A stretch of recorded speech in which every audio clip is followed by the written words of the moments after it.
ஒரு பெண்ணுக்கு எப்போது மரியாதைனா, அந்த பெண்ணுக்கு ஒரு கல்வி என்ற ஆயுதமும் வேலை வாய்ப்பு என்ற அந்த அதிகாரமும் கிடைத்த பிறகு, ஒரு கலெக்டராகவோ ஒரு ஐஜியாகவோ ஒரு பெண் இருக்கும் பொழுது அவருக்கு முன்னால் ஆண்களெல்லாம் அம்மா அப்படின்னு சலிட் அடிக்கிறாங்க. பார்த்தீங்களா?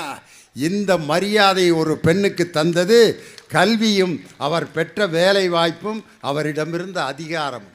இதைத்தான் பாரதி சொன்னான். நிமிர்ந்த நன்னடையும் நேர்கொண்ட பார்வையும் நிலத்தில் யாருக்கும் அஞ்சாத ஞான செருக்கு ஒரு பெண்ணுக்கு வேணும். படிக்கணும். பெண்களுடைய மிகப்பெரிய ஆயுதமே படிப்பு தான். இதை வலியுறுத்தியது இலக்கியம் தானே. சினிமா வலியுறுத்திச்சா? பெருமை பேசுகிற பிள்ளைகளையாத்தான் சினிமாவில் காட்டினாங்க. என்ன மானமுள்ள பொண்ணு என்ன மருதையில் கேட்டாக, அந்த மன்னார்குடியில் கேட்டாக, அந்த மாயவரத்தில் கேட்டாக, சிறுசனத்தியோட வந்து சீமையில் கேட்டாக, அந்த சிங்கப்பூரில் கேட்டாக, அந்த சின்னமனூரில் இங்கேயும் கேட்டிருக்காங்க. சின்னமனூரில் எல்லாம் ஒன்றால் வேணாமுன்னு சொன்னேன் தன்னால். இவரை ஊரில் என்னை கேட்டாங்க, இதை மீறி நான் உன்னை வந்து கல்யாணம் பண்ணேன்னு பெருமை பேசுகிறது தான் பெண்கள். விசாரித்து பாருங்கள், எந்த ஊர்லேயும் கேட்டிருக்க மாட்டாங்க. சும்மா இங்கே வந்து அப்படி நம்மள்கிட்ட ஒரு பில்டப் கொடுக்கறது. ஒரு பெண்ணுனா பெருமை பேசுவதும் புரணி பேசுகிறது தான் ஒரு பெண்ணுக்கு அழகு என்ற நிலையை மாற்றி, இலக்கியங்கள் தான் ஒரு பெண்ணை உயர்வு செய்து அந்த இடத்திலே கொண்டு வந்து நிறுத்தியது. அருமையாக பேசினார். பதில் சொல்லணும். கடலூர் தணிகைவேல் உங்கள் பலத்த கரவொலியோடு பாடல்களோடு உங்களை சந்திக்க வருகிறார். வாங்க. நடுவர் உள்ளிட்ட நல்லவையை வணங்கி, ஒரு ஆணுக்கு எது கர்வம்? ஒரு ஆணுக்கு எது கர்வம்? எனக்காக சிரிக்க, எனக்காக அழ, என் சுகதுக்கங்களை பகிர்ந்து கொள்ள, என்னோடு தோளோடு தோள் நின்று தோழமாயா இருக்க, என் வீட்டில் எனக்காக ஒருத்தி இருக்கின்றாள் என்பதுதான் ஒரு ஆணுக்கு கர்வம்.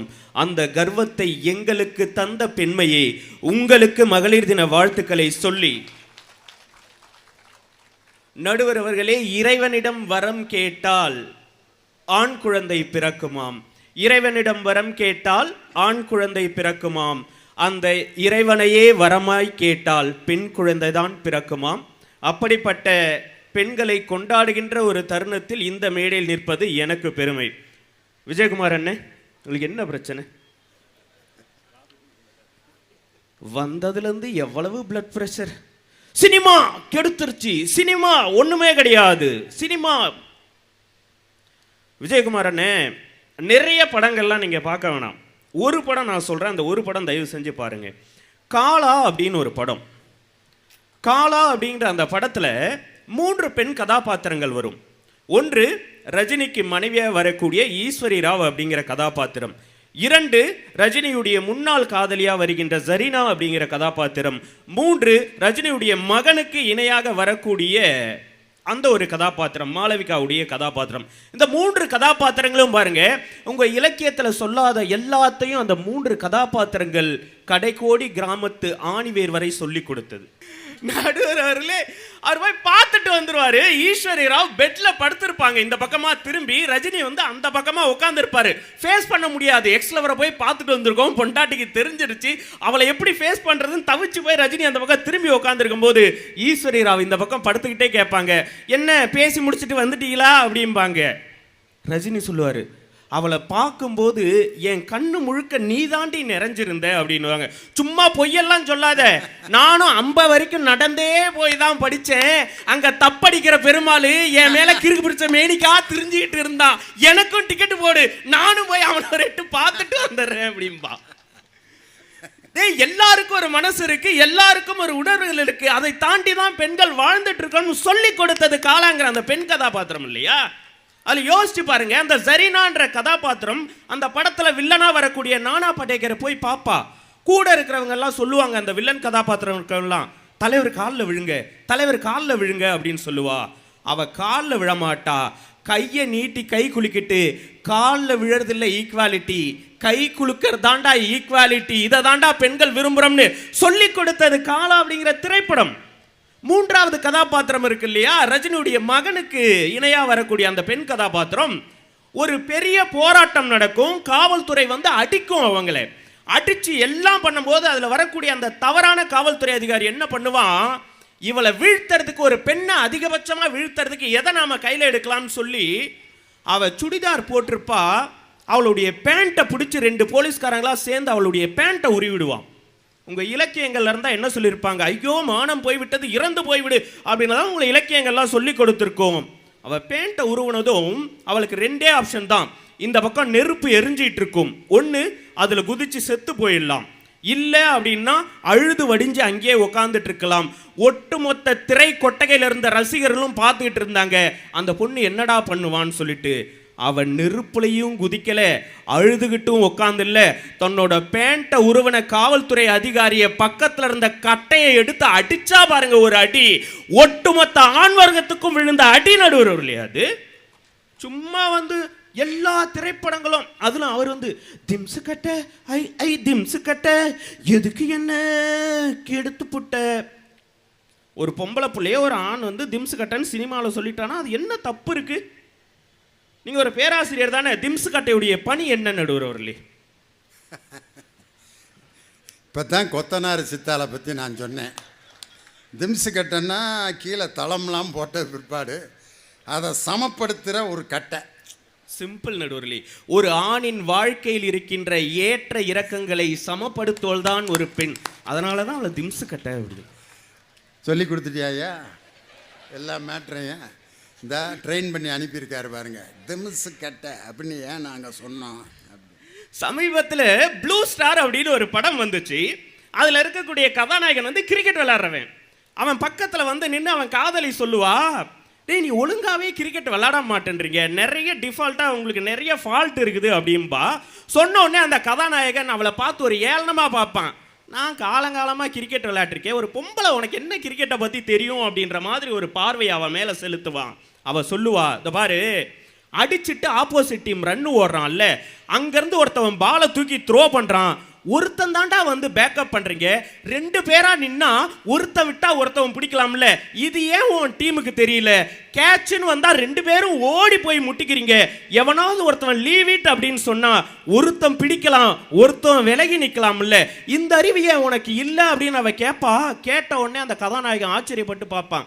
உனக்கு என்ன ஆசை இருக்குது அப்படின்னு கேட்பா அசோக் செல்வனா வர்றவன். அப்போ அந்த கீர்த்தி பாண்டியன் சொல்லுவா, எனக்கு ஒரு ஆசை இருக்குன்னு அவன் காதில் சொல்லுவா. நான் கூட நினச்சேன், ஒருவேளை ஒரு முத்தம் கேட்பாளோ, இல்லை ஒரு நகை கேட்பாளோ, இல்லை ஒரு புடவை கேட்பாளோ அப்படின்னு பார்த்துட்டு இருக்கும்போது அடுத்த காட்சி காட்டுவான். ஒரு பெரிய கிரிக்கெட் கிரவுண்டு, ஃபுல்லாக ஆம்பளைங்களாக இருப்பாங்க, கையில் பேட்டை எடுத்துகிட்டு போயிட்டு அந்த ஸ்டம்ப்பு முன்னாடி நிற்பா. ஆண்களுக்கு மட்டும் விளையாட்டு சொந்தம் இல்லடா, பெண்கள் நாங்களும் விளையாடுவோன்னு அவன் அந்த களத்தில் நிற்பா. நிற்கும் போது அசோக் செல்வன் சொல்லுவான், அவன் பயங்கர வேகமாக போடுவான், பார்த்து விளையாடும்பா. நின்றுட்டு இருந்த அந்த கதாநாயகி அவன் பந்து போட்டதும் ஏறி போய் ஒரு 6 அடிப்பா பாருங்க. டேய், பெண்களும் ஆண்களுக்கு சமமா எல்லாத்தையும் செய்வோம்னு சொன்னதுக்கு அந்த ஒரு காட்சி உதாரணம் நடுவர் அவர்களே. சும்மா விஜயகுமார் அண்ணன் காலகாலமா பிள்ளைகளுக்கு எடுத்து இலக்கியங்கள் நல்ல படங்கள்லாம் நிறைய இருக்குண்ணே. முந்தானை முடிச்சு பார்த்துருக்கீங்களா? முந்தானை முடிச்சுன்னா என்ன உங்களுக்கு ஞாபகம் வரும்? முருங்காயா? கிடையாது. பாக்கியராஜ் அவர்களுடைய படத்தில் வரக்கூடிய பெண் கதாபாத்திரங்கள்லாம் நீங்கள் பாருங்க, அவ்வளவு வலிமையானதாக இருக்கும் திரைப்படங்களில். மௌன கீதங்களில் வர சரிதாவுடைய கதாபாத்திரமாக இருக்கலாம், சின்ன வீடு படத்தில் வரக்கூடிய கல்பனாவுடைய கதாபாத்திரமாக இருக்கலாம். முந்தானை முடிச்சு அப்படின்னா எல்லாரும் ஊர்வசியை கொண்டாடுவோம். ஆனால் எனக்கு பிடித்தமான கதாபாத்திரம் எது தெரியுமா? அந்த படத்தில் ஒரு டீச்சர் வருவாங்க, தீபான்னு நினைக்கிறேன் அந்த டீச்சர். அந்த டீச்சர் போய் போர்டில் ஆன்னு எழுதுனா அந்த ஊரில் இருக்கிற எல்லா வயசான கிழங்களும் போய் உட்காந்துக்கிட்டு மாலை வகுப்பில் அப்படின்னு போட்டுருவாங்க. அந்த டீச்சர் மேலே ஊர்வசிக்கு எப்போவுமே ஒரு பயங்கரமான கோபம் இருக்கும். எப்போ பார்த்தாலும் நம்ம புருஷனை கவர்ந்துட்டு போயிடுவாளோ அப்படின்னு யோசிச்சுக்கிட்டே இருப்பா. ஒரு நாள் பாக்கியராஜை பார்க்கறதுக்காக வீட்டுக்கு வந்திருப்பா. பாக்கியராஜோட கேரக்டர் என்ன? சித்திக்காரினாலே கொடுமைக்காரி, நம்ம பிள்ளைக்கு அடுத்து ஒரு தாய் வேணவே வேணான்னு நினைக்கிற ஒரு கதாபாத்திரம். ஊர்வசி ஏமாற்றி கல்யாணம் பண்ணிடுவா. செம்ம கோவத்தில் இருப்பார், சித்திக்காரியெல்லாம் கொடுமைக்காரின்னு. அந்த டீச்சர் கேட்பா, சார் நம்ம கிளாஸில் படிக்கிறான்ல மாடசாமி, அவனுக்கு இந்த வருஷம் நீங்கள் பாஸ் போட்டுருங்க அப்படின்பா. பாக்கியராஜ் கோவம் வந்துடும், என்ன டீச்சர் அறிவிலையே அவங்களுக்கு, அவனுக்கு எப்படி நான் பாஸ் போடுறது அப்படிம்பாரு. சார் ஏற்கனவே இருந்த வாத்தியார் காசு வாங்கிட்டு தான் பாஸ் போட்டாரா, நீங்களும் காசு வாங்கிட்டு பாஸ் போடுங்க சார். வாங்க, ஒரு வாத்தியார் காசு வாங்கிட்டு பாஸ் போட்டாருன்றதுக்காக எல்லா வாத்தியாரும் காசு வாங்கிட்டு பாஸ் போடுவாங்களா அப்படிம்பாரு. அப்ப அந்த பெண் கதாபாத்திரத்துக்கு பாக்யராஜ் ஒரு வசனம் எழுதியிருப்பார். ஏன் சார், ஒரு வாத்தியார் காசு வாங்கிட்டு பாஸ் போட்டாருன்றதுக்காக எல்லா வாத்தியாரும் காசு வாங்கிட்டு பாஸ் போடுவாங்களான்னு கேட்க அறிவு இருக்க உங்களுக்கு, ஒரு சித்திக்காரி கொடுமையா இருந்ததுனால எல்லா சித்திக்காரியும் கொடுமைக்காரியா தான் இருப்பாங்கன்னு நினைச்சு அவளை ஒதுக்கி வச்சிருக்கீங்களே, அது எவ்வளவு பெரிய தப்புன்னு கேட்டிருப்பார். இந்த படத்தெல்லாம் பார்க்கலையா நீ? விஜயகுமார் பார்க்குற படமே வேற. ராத்திரி பொழுது உன்னை பார்க்குற பொழுது அடி வேர்த்து கொட்டுது, வார்த்தை முட்டுது கேட்குற பொழுது, இந்த மாதிரி சீனாக பார்த்துட்டு மற்ற நல்ல காட்சி நடக்கிறப்ப வெளியில் டீ குடிக்க வந்துடுவார். அப்புறம் இவர் சொல்கிற காட்சியெலாம் என்னைக்கு உட்காந்து பார்க்கறது? அம்மா தாய், ஏதோ இவர் மட்டும்தான் தாய்க்கு பிறந்த மாதிரியும் நாங்க 2 பேரும் என்னமோ டெஸ்ட் டியூப் பேபி மாதிரியும். எங்க திரைப்படத்துல தாயை கொண்டாடின மாதிரி உங்க இலக்கியத்துல கூட நீங்க கொண்டாடினது கிடையாது தெரியுமா?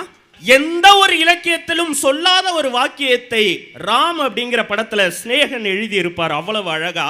டேய், இது வரைக்கும் அம்மா தாண்டா உங்களுக்கு தொட்டில் கட்டியிருப்பா, இது வரைக்கும் அம்மா தாண்டா உங்களுக்கு பவுடர் அடிச்சிருப்பா, இது வரைக்கும் அம்மா தாண்டா உங்களுக்கு தலை செய்வி விட்டுருப்பா, இது வரைக்கும் அம்மா தாண்டா உங்களுக்கு சட்டை போட்டு விட்டுருப்பா, எல்லாத்தையும் அம்மா தான் செஞ்சிருப்பா அப்படின்னு உங்களுக்கு 1000 காலம் தொட்டு எல்லாரும் சொல்லியிருப்பான்.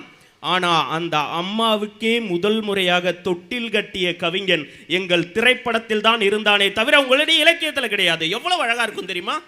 வேறில்லாத மரம் போல் என்னை நீ பூமியில் நட்டாயே, ஊர்கண் எந்தன் மேலே பட்டால் உன் உயிர் நோக துடித்தாயே, காலத்தின் கணக்குகளில் வரவாகும் செலவும் நீ, சுழல்கின்ற பூமியின் மேலே சுழலாத பூமியும் நீ, உனக்கே ஓர் விஜயகுமார் அண்ணே, உனக்கே ஒரு தொட்டில் கட்டி நானே தாயாய் மாறிட வேண்டும்னு தாயை கொண்டாடியது எங்களுடைய திரைப்படங்கள் தான். நடுவர் அவர்களே, பெத்த தாயிட்ட சோறெல்லாம் வாங்கி நல்லா சாப்பிட்டுப்புட்டு இங்கே வந்து அந்த மாதிரி பாட்டெல்லாம் ஒன்றுமே கேட்டதில்லைங்கிற மாதிரிலாம் பேசிட்டு போய் உட்காந்துருக்காரு. ஆனா விஜயகுமார் அண்ணா, நீங்க இப்ப வந்த படங்கள் பார்க்க வேணாங்க, மிடில் வந்த ராஜ்கிரண் படத்தை பாருங்க. அதுல அழகா சொல்லி இருப்பாங்க, கடவுள் எப்பவும் கூட இருக்க முடியாதுன்றதுனால தான் தாயை படைச்சான், அந்த தாயும் கடைசி வரைக்கும் நம்ம கூட வர முடியாதுன்றதுனால தான் பொஞ்சாதியை படைச்சான், என்னை பொறுத்த வரைக்கும் தாயும் தெய்வம் தான் பொஞ்சாதியும் தெய்வம் தான்னு சொல்லி கொடுத்தது எங்களுடைய திரைப்படங்கள்ங்க. அந்த படத்துல பாருங்க, அம்மா யோசிச்சுட்டு இருப்பா பொண்டாட்டி எப்படி நம்ம பிள்ளைய பாத்துக்கிறான்னு சொல்லி, அந்த அம்மாவுக்கு பதில் சொல்ற மாதிரி மனைவியின் பெருமையை உயர்த்தி காட்டியது திரைப்படம். நடுவர் அவர்களே, நான் இப்படி சொல்லி நிறைவு செய்கின்றேன். பாகுபலி அப்படின்ற ஒரு கதாபாத்திரம் ஒரு பெரிய அரண்மனையில அந்த கதாநாயகி கைவிலங்கு பூட்டப்பட்டு நிக்க வச்சிருப்பா. இந்த பக்கம் அந்த தளபதியா இருக்கிறவன் நின்றுட்டு இருப்பான். பாகுபலி நடந்து வருவான் அந்த அரங்கத்துக்கு. நடந்து வரும் பொழுது அந்த அரங்கத்தில் இருக்கக்கூடிய தன்னுடைய மனைவியை பார்த்துட்டு அங்க இருக்கக்கூடிய அரசனை பார்த்து கேட்பான், இந்த அரங்கம் வந்து நீதியை மீறிடுச்சு அப்படின்னு சொல்லுவான். எப்போ ஒரு நிறைமாத கர்ப்பிணிக்கு விலங்கு பூட்டினீங்களோ அப்பவே நீங்க நீதியை மீறிட்டீங்கன்னு சொல்லுவான். அந்த அரசன் சொல்லுவான், நிறைமாத கர்ப்பிணியோ நீயோ நானோ எல்லோரும் இந்த அரசவையில் சமந்தான் அப்படிம்பான். உடனே இவன் போய் பொண்டாட்டிக்கிட்ட கேட்பான், பாகுபலி என்ன நடந்தது தேவசேனா நீ சொல். அவன் வரிசையில் வர சொன்னான், வரிசையில் வந்தோம், பெண்களை தவறாக தொட்டான், அதனால் அவனுடைய விரல்களை வெட்டி விட்டேன் அப்படின்னு சொல்லுவா. தவறு செய்து விட்டாய் தேவசேனா, பெண்களின் மீது கையை வைத்தால் வெட்ட வேண்டியது விரல்களை அல்ல தலையை அப்படின்னு திரும்பி வெட்டினா பாருங்க தலைய. நடுவர் அவர்களே, அப்படிப்பட்ட தண்டனைகள் தான் இன்று இந்த சமூகத்திற்கு தேவை. அதுதான் பெண்களை தாங்கி பிடித்துக் கொண்டிருக்கிறது என்று சொல்லி ரிதம் படத்தில் வந்த வரிகளை எங்கள் அண்ணன் விஜயகுமாருக்கு சமர்ப்பித்து விடைபெறுகின்றேன். தேன்கனியில் சாராகி, பூக்களிலே தேனாகி, பசுவினிலே பாலாகும் நீரே, தாயருகில் சேயாகி, தலைவனிடம் பாயாகி, சேயருகில் தாயாகும் பெண்ணே, கூவும் குயிலே கூவும் குயிலே, பெண்ணும் நீரும் வடிவம் மாறக்கூடும், நீர் நினைத்தால் பெண் நினைத்தால் கரைகள் யாவும் கரைந்து போக கூடும். அவளை நீ அடக்கி ஒடுக்கிலாம் வச்சு நீ ஆண்டிடலாம்லாம் நினைக்காத. பெண் நினைத்தால் இந்த உலகத்தில் அத்தனையும் மாற்றி அமைக்க முடியும் என்று ஒற்றை வரியில் சொன்னது எங்களுடைய திரைப்பட பாடல் என்று சொல்லி நல்லதொரு வாய்ப்பிற்கு நன்றி பாராட்டி இடம் அமர்கின்றேன். நன்றி, வணக்கம். உண்மையிலே 16 வயது நிலை படத்தில் முதல் வசனம் என்னன்னு யாருக்காவது சொல்ல முடியுமா? 16 வயது நிலை படத்தினுடைய ஃபஸ்ட்டு டயலாக் சொல்லுங்க. உங்கள் ஊருக்காரர் எடுத்த படம் முதல் டயலாக் ஸ்ரீதேவி அம்மா பேசுவாங்க. ஆஹா, ஆத்தா நான் 10ஆம் கிளாஸ் பாஸ் ஆகிட்டேன்னு ஒரு பெண்ணை வந்து 10ஆம் கிளாஸ் பாஸ் ஆகிட்டேன்னு படத்தினுடைய முதல் டயலாக் வச்சது அது உண்மையிலே பெரிய புரட்சி. ஒரு பெண்ணுனா குனிஞ்சதில் நிம்மறாமல் இருக்கணும், கணவனுக்கு அடங்கி நடக்கணும், 10ஆவுக்கேற்ற பதிவிரதையாக இருக்க வேண்டும், கணவன் சொல்வதையெல்லாம் கேட்டு நடக்கக்கூடிய ஒரு அடக்க ஒடுக்கமான பெண்ணாக இருக்க வேண்டும் தான் பழைய படங்கள்லாம் காமிச்சாங்க. சொன்னதெல்லாம் கேட்டுக்கிட்டு ஆத்தா நான் 10ஆம் கிளாஸ் பாஸ் ஆகிட்டேன். கதாநாயகி 10ஆம் கிளாஸ் பாஸ் ஆனவ கதாநாயகன். உன்னைய எப்படி மற்றவங்கெல்லாம் கூப்பிட்றாங்க அப்படின்னு யார் ஸ்ரீதேவி கேட்கும். என்னை எல்லாரும் சப்பானின்னு தான் கூப்பிட்டுக்கிட்டுருக்காங்க அப்படிம்பாரு. இனிமே உன்னைய எல்லாரும் கோபாலகிருஷ்ணன் தான் கூப்பிடணும், எல்லாத்துட்டையும் சொல்லு அப்படின்னா இவர் போயிட்டு வந்துட்டு எவன் கூப்பிட்றேன், ஒரு வயலும் கூப்பிட மாட்டேங்கிறாங்க, எல்லாரும் சப்பானின்னு தான் கூப்பிட்டுருக்காங்க அப்படி இப்படி வெத்தலை புளிச்சுன்னு தப்புவார். அப்போ ஸ்ரீதேவி ஒரு டயலாக் சொல்லுவாங்க, இனிமே உன்னை யாராவது சப்பானின்னு சொன்னால் சப்புன்னு அரைஞ்சிருன்னு. ஒரு பெண்ணுக்கு எவ்வளவு பெரிய தைரியத்தை 16 வயதினில் படத்தில் ஒரு கிராமத்து பெண்ணுக்கு சப்புன்னு அரைஞ்சிருந்தோன்னா அந்த டாக்டரை தான் முதல்ல போய் அடிப்பார் கமலஹாசன். டேய் சபானே இங்கே விட அப்படின்பார், சப்புன்னு விட்டுருவார். உடனே அந்த அவன் அப்படியே அசந்துருவான், என்னடா பருதாமல் இருந்தவன் அடிக்கிறானேன்ட்டு. அதே மாதிரி அந்த சப்பானிங்கிற கதாநாயகனுக்கு டூயட் கொடுத்துருப்பார். அதில் சந்தைக்கு போவார் பார்த்தீங்களா. படித்தவளை கதாநாயகியாகவும் படிக்காத சப்பானியை கதாநாயகனாகவும் காட்டி உன்னை இனிமேல் சப்பானின்னு கூப்பிட்டா சப்புன்னு அரைஞ்சிருன்னு சொல்லி முதல் படத்திலேயே ஒரு வீரப்பெண்ணை உருவாக்கிய அற்புதமான திரைப்படம் இல்லையா 16 வயதில். அப்படி பார்க்கணும். செந்தூரப்பூவே ஸ்ரீதேவியை மட்டும் பார்க்கக்கூடாது படத்தில், அதை மட்டும் பார்த்துட்டு சூப்பர் அந்த அம்மா திருப்பி சரியாகவே நடிக்கலை மற்ற படத்துல எல்லாம் அப்படிங்கிறான். அதை மட்டும் பார்த்துட்டு வந்துடக்கூடாது. ஒரு படத்தினுடைய நுட்பம். ரஜினிகாந்த் குரூப்புகள்லாம் உட்காந்து மரத்தடியில் அட்டாட்டாட்டா கவுண்டமணி குரூப்பெல்லாம் திருவிழா நடந்துகிட்டு இருக்கேன், ரஜினி இந்தா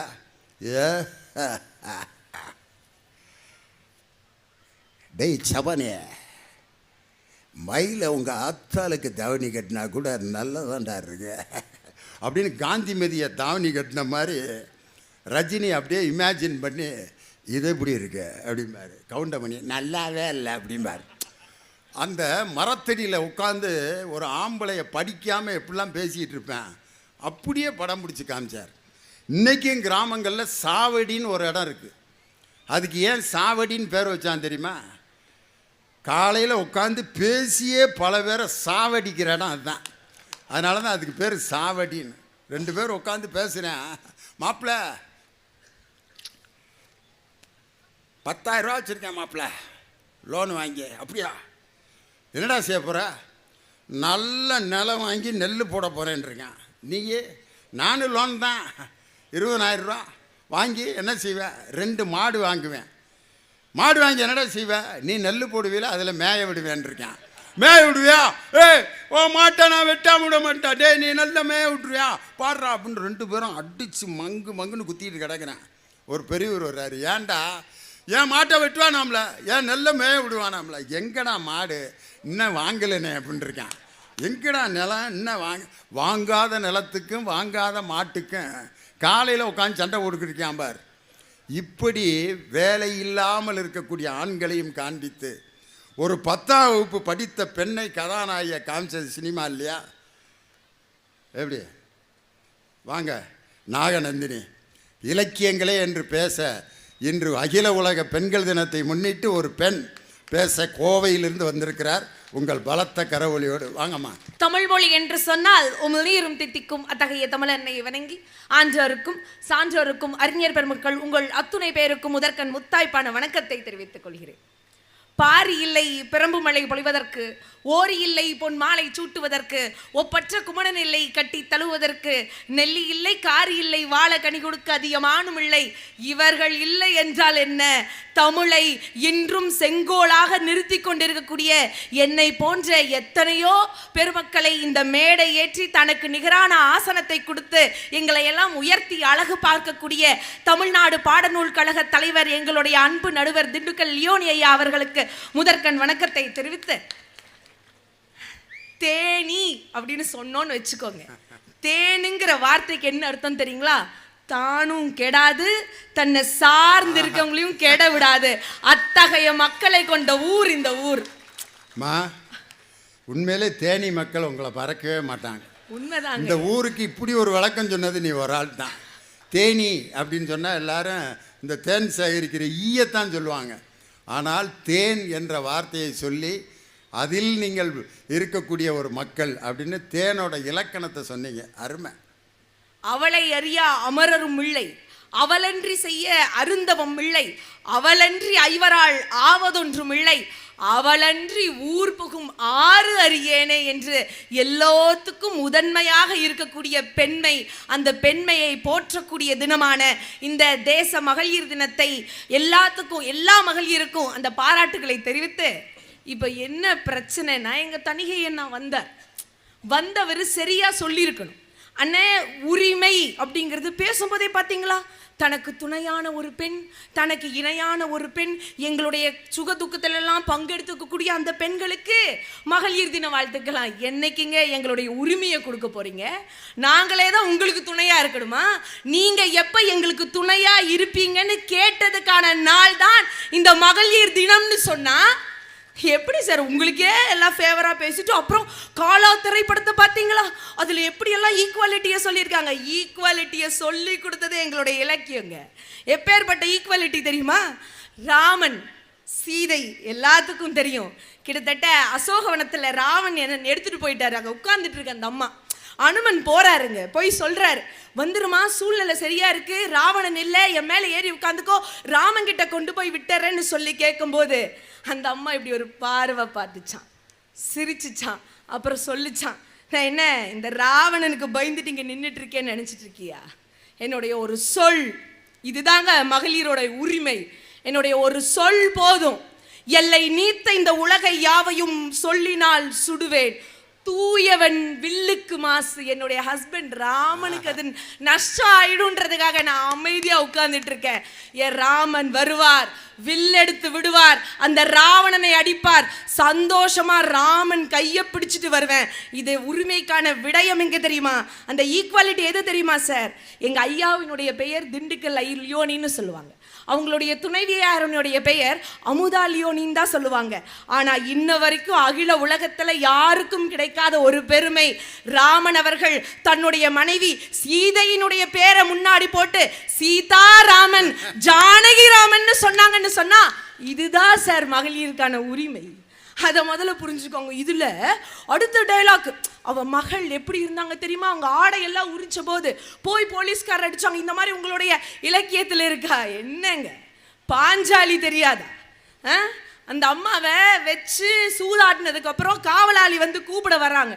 வரும்போது கேட்குறாங்க காவலாளியை பார்த்து அந்த அம்மா, தன்னை வைத்து என்னை இழந்தாரா இல்லை அவரை இழந்த பின் தன்னை வைத்தாரா அப்படின்னு.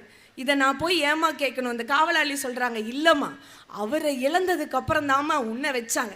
அவரே இழந்துட்டாருன்னா நான் எதுக்கு வரணும்? நான் எங்க அப்பா பாஞ்சாலன் அவருடைய பொண்ணு, இப்போ நான் அவங்களுக்கு மனைவியே இல்லைன்னு ரொம்ப துணிதமா சொன்னாங்கன்னு சொன்னா அதுக்கப்புறம் சபதை எடுத்தா பாருங்க.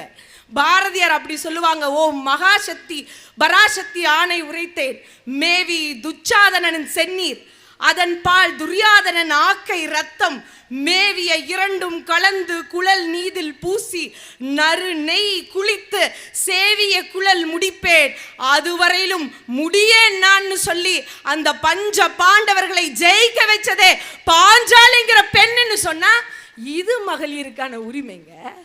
இது எல்லாத்துக்கும் மேல அப்படியே ப்ளூ ஸ்டார் படமா அப்படிங்க வந்து படம் ஓட்டுறாரு. நான் ஒன்று கேட்குறேன், இல்லை தெரியாம தான் கேட்குறேன், பாகுபலி படத்தை சொன்னீங்கல்ல, இவங்களுடைய திரைப்படம் என்ன பண்ணியிருக்கு தெரியுங்களா? பாகுபலியில் ஒரு கேரக்டர் இருக்குங்க ஐயா, அந்த கேரக்டரு அதுக்கு முன்னாடி நீலாம்பரின்னு ஒன்று நடச்சுது. அவ்வளோ பேர் ஆக்ரோஷமா அந்த நீலாம்பரி கேரக்டருக்கு அத்தனை பேரும் ஃபேன். அந்த அளவுக்கு ஏன் ரஜினியே சொல்லியிருப்பாங்க, எனக்கு இணையான வில்லன் ஒரு பெண்ணில் நீங்கள் வந்திருக்கீங்க சூப்பர்னு சொல்லி. அதை மாற்றி பாகுபலியில் அந்த அம்மா ராஜமாதாவாக காமிச்சிருப்பாங்க, என் கட்டளைய சாசனம் சாசனமே கட்டளைன்னு. அதெல்லாம் முடிஞ்சு ஜெயிலர் படத்தில் வந்து அந்த அம்மாட்ட கேட்குறாங்க, ஏன் தேங்காய் சட்னி தான் இருக்குது புதினா சட்னி இல்லையா? கடைசி வரைக்கும் எங்கள் நிலைமை வீட்டில் சட்னி வைக்கிறதாவே இருக்குதுங்க ஐயா. ஒரு நிமிஷம் யோசிச்சு பாருங்க, இவங்களுக்கு தோசையை சுட்டு சுட்டு போட்டு ஒரு வழி ஆயிட்டு இருக்கோம். இவங்கெல்லாம் பெண் உரிமையை பற்றி பேசுகிறாங்களே. ஏங்க கண்ணகின்னு ஒருத்தங்க இருந்தாங்க, என்னமோ ப்ளூ ஸ்டார் படத்தில் அத்தனை ஆண்களுக்கு நடுவில் ஒரு பெண் வந்து நின்னதை பெருமையாக பேசுகிறீங்க.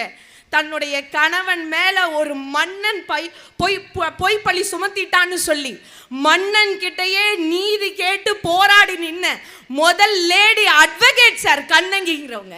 அறிஞர் அண்ணா அவர்கள் எல்லாத்துக்கும் சிலை வடிச்சாங்க தமிழகத்துல. அதாவது வள்ளுவனுக்கு ஒரு சிலை, பாரதியாருக்கு ஒரு சிலை, பாரதிதாசனுக்கு ஒரு சிலைன்னு சொல்லி. அப்போ கண்ணகி அவர்களுக்கும் சிலை வடிச்சாங்க. அதுவும் சட்டமன்றத்துக்கு போகக்கூடிய அந்த நுழைவாயில் அந்த சிலையை வைக்கணும்னு சொன்னாங்க. அப்ப எல்லாரும் கேட்கறாங்க, இவங்கெல்லாம் தமிழறிஞர் வச்சிருக்கீங்க, எதுக்கு கண்ணகிக்கு போய் சிலை வச்சிருக்கீங்கன்னு கேட்கும்போது, இந்த வழிதான் சட்டசபைக்கு சட்டமன்றத்துக்கு போகக்கூடிய வழி. இந்த வழியில நிறைய அமைச்சர்கள் போவாங்க. இது என்ன, இந்த சிலை எதற்காக நான் இங்க வச்சேன்னு சொன்னா, இந்த வழியில போகக்கூடிய எல்லா அமைச்சருக்கும் தெரியணும், இந்த நாட்டில் ஏதாவது தவறு நடந்தா ஒரு சாதாரண பெண் வந்து தட்டி கேட்பான்னு சொல்லி அதற்காக இந்த சிலையை நான் இங்க வைக்கிறேன்னு சொன்னாங்கன்னு சொன்னா, இதுதான் சார் மகளிரினுடைய உரிமை. எங்க நல்ல தமயந்தி எல்லாத்துக்கும் தெரியும், காதல் அப்படின்னு சொன்னால் அது எல்லாமே பெண்களுக்கு அப்படின்ற மாதிரியே உரித்தானதாக இருக்கும். அப்படியே அந்த கால பெண்கள்னா சுவாமி நாதான்னு பேசுவாங்க, உண்மையாக அப்படி தான் இருந்துச்சு. ஆனால் அவளுக்கு சுயம்பரம் நடக்கக்கூடிய அந்த நேரம், அந்த மாலையில் அவள் அப்படியே தவிச்சிட்டு இருக்கா. அவள் சுயம்பரம் நடக்கணும்னால அவளுக்கு ஒரு சிக்கல். ஏன்னா அவன் தமயந்தியை காதலிக்கிறான், அப்படியே நல்ல என்ன காதலிக்கிறான், விரும்பி நின்றுட்டு இருக்கா. அப்படி நின்றுட்டு இருக்கும்போது என்ன பண்ணுறதுன்னு யோசிச்சுட்டு இருக்கும்போது நலன் வரான் தூதுவனா. எதுக்காக? அவள் ரொம்ப அழகா இருப்பாளாம் தமயந்தி.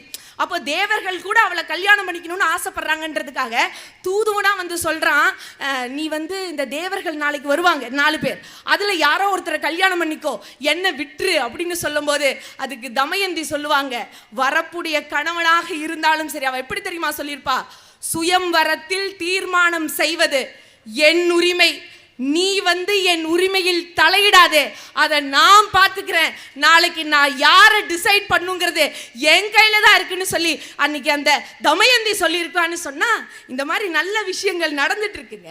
எங்க ஐயா சொன்னாரு, அதாவது விஜயகுமார் நான் பேசும்போது சொன்னாங்க, கண்ணகிக்காக கோவில் அமைச்சாங்கன்னு சொல்லி. உங்களுடைய திரைப்படங்கள் தாஜ்மஹாலை தான் வாழ்த்துச்சு, ஆனால் எங்களுடைய இலக்கியங்க ஒரு மகளிருடைய உரிமைக்காக கோயிலை வடிச்சு அதுக்கு நாங்கள் பாராட்டு தெரிவிச்சோன்னு சொன்னால் அப்படி இருக்கணுங்க. எங்க இது எல்லாத்துக்கும் மேலே ராமநாதபுரம், அதாவது ராமநாதபுரம் சமஸ்தானம்னு சொன்னா, செல்லமுத்து விஜய ரகுநாதபதி சேதுபதினு சொன்னா, அவருடைய ஒரே ஒரு மகளாக பிறந்து எல்லா விஷயத்திலையும் என்ன டேலண்ட் சார், ஈட்டி எறியறது, குதிரை ஏறுறது, எல்லா விஷயத்திலையும் டேலண்ட், எல்லா லாங்குவேஜும் தெரியுமா அந்த அம்மாக்கு. அதெல்லாம் பெரிய விஷயம் இல்லை.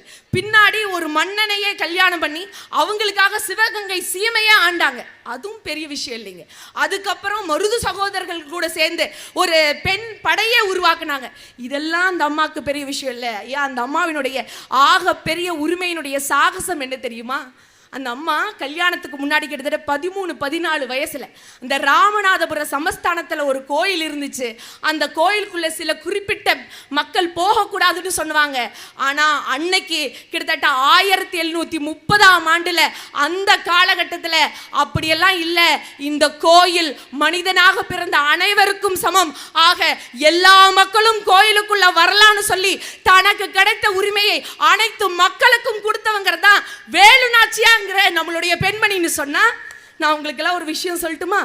வடக்கே இருந்தாங்கல்ல ஜான்சி ராணி, அவங்க வேலுநாச்சியாருக்கு அப்புறம் பிறந்தவங்க தான். அவங்க எல்லாம் கூட இந்த வில்வித்தை வாழ்வியரெல்லாம் கத்துக்கிறதுக்கு நிறைய தடைகள் இருந்துச்சு, மறைமுகமாக தான் கத்துக்க முடிஞ்சது. ஆனா வேலுநாச்சியார் அவர்கள் அதுக்கு முன்னாடியே வந்து எல்லா உரிமைகளையும் பெற்று கத்து தேர்ந்த ஒரு நாடுன்னு சொன்னா அதுதான் நம் மாநிலம் தமிழ்நாடுங்க. ரொம்ப காலமா சொல்லிட்டு இருக்காங்க, வீரம்னா ஆண், எந்த போர்னா ஆண், எல்லாமே ஆண், விவசாயம்னா கூட ஆண் தான் சொல்லி. ஆனா அது விவசாயம் ஆண்கள் கிட்ட கிடையாது, எல்லாமே துவக்கம் பெண் தான்றதுக்கு சான்று என்ன தெரியுமா? இன்ன வரைக்கும் அதனாலதான் நாத்து நடக்கூடிய உரிமையை இன்னும் பெண்கள் கிட்ட கொடுத்துருக்கோம்னு சொன்னா நம்ம பாரம்பரியமே பெண்களை கொண்டாடக்கூடிய பாரம்பரியம் தானே சார். இதெல்லாம் தெரியாம எப்படி எல்லாம் பேசியிருக்கீங்க. ஒரு நிமிஷம் கோயிலே பாருங்க, காளியம்மன் கோயில் இருக்கு, மாரியம்மன் கோயில் இருக்கு. எங்கேயாவது காளியப்பனுக்கு கோயில் இருக்கா? மாரியப்பன் கோயில் கேள்விப்பட்டிருக்கீங்களா? ஏன் அம்மன் வழிபாடு தான் நம்மெல்லாம். காளியப்பனுக்கு கோயில் வந்து ஒரு பேரும் அங்கே இருக்க மாட்டேன். உண்டியலில் 50 ரூபா சேர்ந்தாலே ஆட்டையை போட்டு போயிடுவாங்க. ஏதோ காளியம்மன் மாரியம்மன்னா அம்மன் கோயில் இருக்கிறதுனால தான் அது மேலே கொஞ்சமாவது மரியாதை இருக்குது நமக்கு. கரெக்டு தாங்க ஐயா. அதாவது காவல் தெய்வமாக இருந்தாலும் வெளியே தான் நிற்கணும், கருப்பண்ண சாமியாகவே இருந்தாலும். எங்க நிறைவா இந்த ஒரே ஒரு விஷயத்த சொல்லி நிறைவு செய்கிறேன். ஒரு பெண் பிறக்கிறான்னு சொன்னா அவ வீட்டுக்கும் நல்லது செய்யணும், நாட்டுக்கும் நல்லது செய்யணும். அதே ஒரு அரசியாக ஃபியூச்சர்ல மாறிட்டான்னு சொன்னா கண்டிப்பா வீட்டையும் பார்த்து அந்த நாட்டையும் காப்பாற்றக்கூடிய நிலையில தான் இருக்கணும். சோழ நாட்டுல மானியாக பிறந்து பின்பு பாண்டிய நாட்டுக்கு புகுந்து போய் அந்த இடத்துல சைவம் தலைத்து ஓங்கி நின்றாலும் சமணம் வந்து சேர்ந்தக்கூடிய அந்த நேரத்துல மக்கள் எல்லாம் சமணத்துக்கு போயிட்டாங்க, மன்னர் கூடி சமணத்துக்கு போயிட்டாங்க. ஆனா மன்னர் அதுக்கு போயிட்டாங்கன்னு சொல்லி அவங்க மாறி போயிட கிடையாதுங்க.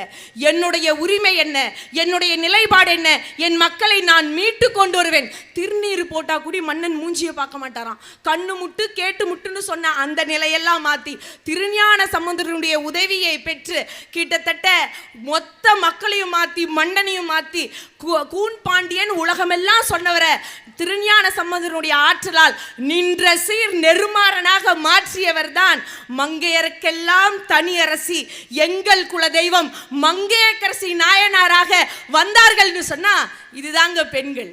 அதாவது தாயை பத்தி எல்லாம் இவங்க பேசினாங்க. தாய்ங்கிறவங்க சாதாரண விஷயம் இல்லை, என்னமோ இவங்க தான் எல்லாமே செஞ்சாங்க. காந்தாரின்னு ஒரு அம்மாங்க கண்ணை கட்டி தான் கணவருக்கு கண்ணு தெரியலன்னு கண்ணை கட்டிட்டாங்க. மொத்த சக்தியும் அந்த கண்ணுக்குள்ள இருந்துட்டே இருந்துச்சு. கடைசியில் அந்த போர் வந்துச்சு, 99 குழந்தைங்களும் இறந்துட்டாங்க.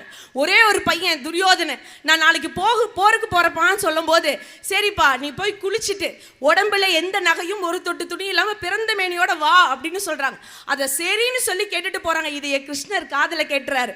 அப்புறம் அந்த அவர் வந்துட்டு இருக்கும்போது துரியோதனன் வந்துட்டு இருக்கும்போது கண்ணன் வரா, என்ன இப்படியே போயிட்டு இருக்கே அப்படின்னு. இல்ல அம்மாவை பார்க்க அப்படின்னு. அம்மாவும் ஒரு பெண் தானே, அதுக்குன்னு நீ இப்படியா போவ, மறைக்க வேண்டியதெல்லாம் மறைச்சிட்டு போ அப்படின்னு சொல்லும் போது அப்படியே அவரு சரின்னு ஒரு இலை எடுத்து மறைச்சிட்டு வந்துடுறாங்க. என்னப்பா வந்துட்டியா அப்படின்னு சொல்லி காந்தாரி கேட்குறாங்க. வந்துட்டேன்னு சொன்ன உடனே தான் கண்ணில இருந்து அந்த துணியை கல்லட்டி அத்தனை நாள் தேக்கி வச்சு அந்த சக்தியின் மூலமாக மேலிருந்து கீழே வரைக்கும் பார்க்குறாங்க. உடம்பெல்லாம் வஜ்ரமா மாறுது. கிட்டத்தட்ட கடவுளே நினைச்சா கூட ஒன்றும் பண்ண முடியாது. பாதத்தை பார்த்துட்டு கண்ணை மூடணுன்னு தப்பு பண்ணிட்டியே துரியோதனா, ஏன் அந்த இடுப்பு பகுதியை மறைச்சிட்டே அப்படின்னு கிருஷ்ணன் தாமா சொன்னான் அப்படின்னு சொன்னாங்க. இதெல்லாம் விஷயம் இல்லை. எங்க பெண்ணினுடைய உரிமை என்ன தெரியுமா? ஒரு தாய் நினைச்சான்னு சொன்னா கடவுளுக்கு கூடி சாபம் விடலாம், கடவுளை கூடி கேள்வி கேட்கலான்னு சொன்னதாங்க நம்மளோட இலக்கியம். அவ சொன்னா இப்படி பண்ணிட்டியே கிருஷ்ணா, நான் எப்படி எந்த குழந்தையும் இல்லாம அனாதையா இருந்தனோ அதே மாதிரி நீயும் அனாதையா தான் இருப்பேன்னு சொல்லி இது வந்து மோசமான விஷயம் இல்லைங்க. கடவுளையே எதிர்த்து கேள்வி கேட்கக்கூடிய ஒரு நிலைப்பாடு கொண்ட மாநிலம் கொண்ட நாடு என்று சொன்னால் அதுதான் தமிழ்நாடு. அந்த நிலைப்பாடு தான் பெண்களின் உரிமை. ஆக ஒரு நிமிஷம் நல்லா யோசிச்சுக்கோங்க. நிமிர்ந்த நன்னடை நேர்கொண்ட பார்வையெல்லாம் சொன்னாங்க. அதெல்லாம் தாண்டி செம்மை மாந்தர்கள் திரும்புவதில்லையாம்.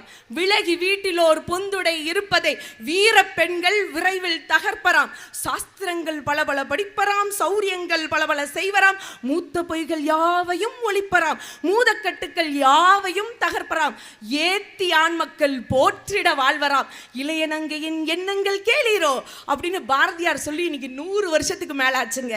அது இன்னைக்கு அன்னைக்கு சொன்ன இலக்கியம் இன்னைக்கு நடந்திருக்கு. சந்திரயான் 1, 2, 3 விடும்போது ரொம்ப வருத்தமா இருந்துச்சுங்க ஐயா. ஏன்னா 1 மயில்சாமி விட்டார், 2 ஃபெயிலியர் ஆனாலும் சிவன் தான் அதுக்கு இதா இருந்தார், 3 முத்துவேல் தான் பண்ணார். ரொம்ப வருத்தமா இருந்துச்சு. பெண்கள் இல்லையா, பாரதி சொன்னது முடிஞ்சு போச்சா அப்படின்னு யோசிக்கும் போதுதான் அப்படியெல்லாம் இல்லை, நீங்கெல்லாம் நிலவுக்கு தானே சேட்டலைட் விடுறீங்க, நாங்க பாரு பெண் நிகர் சாட்சிங்கிறவங்க சூரியனுக்கே ஆதித்யாவன் விண்கலத்தை விட்டோம்னு சொன்னா இதுதான் சார் மகளிருக்கான உரிமை. ஆக புகழ் புரிந்தார் இலாக்கு இல்லை, ஏறுபோல் பீடநடைன்னு சொன்னா ஒரு மங்கை வீட்டில் இருக்க அந்த பெண்ணை ஒட்டிதான் அந்த குடும்பமே நிலை பெற்று இருக்குன்னு சொன்னா இதையெல்லாம் காலம் காலமாக சொல்லி கொடுத்தது உங்களுடைய சினிமா. பாதியில வந்த சினிமா இல்லை சார், ஆதியில அச்சாரமா உட்கார்ந்துட்டு இருக்க எங்களுடைய பாரம்பரியத்தை இன்றளவும் போற்றிக் கொண்டு இருக்கக்கூடிய இலக்கணமே இலக்கணமே இலக்கணமே என்று சொல்லி வாய்ப்பளித்த அனைத்து நல்ல நெஞ்சங்களுக்கும் நன்றி பாராட்டிடம் அமர்கிறேன். வாழ்க்கொள்ளமுடன். ஆஹா, தாயை பற்றி ரொம்ப உண்மையிலே நான் இன்னைக்கு எங்கள் அம்மாவை இன்னைக்கு நினைக்கிறேன். எங்கள் வீட்டில் 10 பிள்ளைங்க, வஞ்சமில்லாத ஒரு குடும்பம். எங்கள் அப்பா தங்கமான மனுஷன். குடும்ப கட்டுப்பாடை மீறினதுனால தான் நான் பிறந்தேன். சட்டத்தை மீறியதால் பிறந்த குழந்தை லியோனி. 2 பெருக இன்பமாய் வாழ்க அப்படின்னு அன்னைக்கு சட்டம் இருந்துச்சு. எங்கள் அப்பா 2ஓட நிறுத்தியிருந்தாருன்னா எங்கள் அண்ணன் சிங்கப்பூரில் இருக்க அண்ணனோட முடிஞ்சிச்சு. நான் 3ஆவது பிள்ளை. சட்டத்தை மீறியதால் பிறந்த லியோனி. உண்மையிலே அப்படி ஒரு பெரிய குடும்பம். அதில் இந்த 3 ஆம்பளை பிள்ளைய வரிசையாக பிறந்துட்டான். நான் 3ஆவது பையன். எங்கள் அம்மா நாங்கள் 3 பேரும் சின்ன பிள்ளைகளாக இருக்கப்போ எங்கள் பெரிய அண்ணனுக்கு ஒரு 7 வயசு, எங்கள் 2ஆவது அண்ணனுக்கு ஒரு 5, நான் ஒரு 3 வயசு பையன்.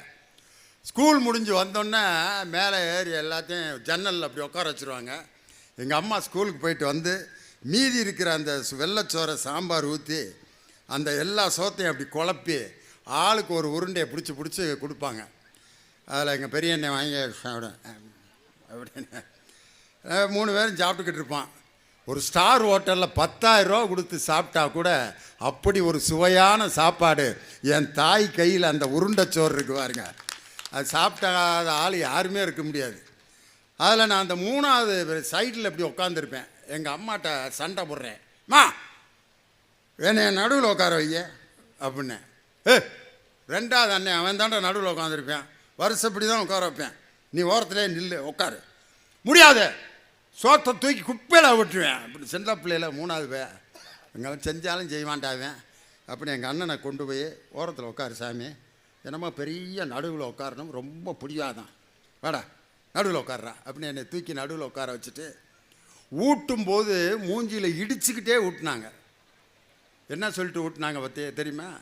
வாழ்நாள் முழுவதும் பாடுறா நீ நடுவுலையே தாண்டா கிடக்க போகிறேன்னாங்க. எங்கள் அம்மா விட்ட சாபம் 36 வருஷமாக நடுவராக இருக்கேன் பாருங்க. எங்கள் அம்மாவோட சாபம், பெத்த தாயினுடைய சாபம் கூட ஒரு மகனுக்கு வரமாக மாறும்.